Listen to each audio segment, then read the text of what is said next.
This is Natasha. Her YouTube channel is Natasha Explorers. Now, her videos are in English, and she does speak English with a slight accent, but that's okay. But I think she's kind of at a crossroads. She's not quite sure what she wants to do. Like I said, when I first started watching her, she was making videos from Russia, in English.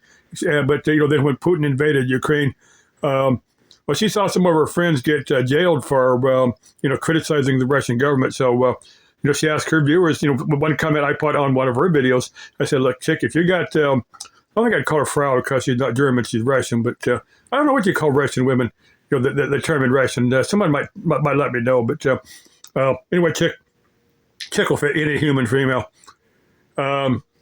Chick, I put on, I said, look, if you've got the means to leave Russia, by all means, you'll leave, find some other place. And she was living in Georgia, not the U.S. state of Georgia, but the country of Georgia. Apparently a lot of people that have fled Russia are living in, some of the former Soviet satellite countries. But I think she's kind of afraid of the political situation was kind of changing in Georgia. So she's currently in Lisbon, Portugal. And I think she's wanting to get citizenship, and she got a passport, but there's only a fears countries that she can actually visit with her Russian passport. She'd have to go back, get a change or something, and she doesn't really want to go back to Russia because she fears that something might, they might jail her for criticizing. She really hasn't criticized it too much, but I think she attended some rallies in some of these other countries, anti-Russian rallies. So they kicked Bolton bankrupt out of Russia. I'll get to that. I've already covered that once before, but it's been a year or so ago. And I don't know why, because to me it seemed like Bolton bankrupt kind of, he spoke highly of Russia.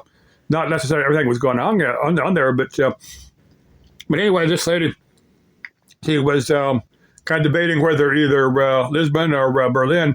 I guess the decision you have to make. I think what she wanted to do is have some type of, foreign. I think they have some programs where you can apply for citizenship and then you can get a passport. And this chick looks like she's got itchy feet. And that's the term we use in English, but it means you like to travel a lot. That's kind of my interpretation of itchy feet. But that's a decision you're going to have to make what's in your best interest. But I think, I think there's probably a big chunk of the world that you're probably going to want to see and put on YouTube just from your perspective. But love your videos, chick. Hey, you're way too young for me, and I know you prefer women over guys, but if you ever want somebody, I can't make you that offer because you're way too young for me. Okay, love you, chick. Bye-bye.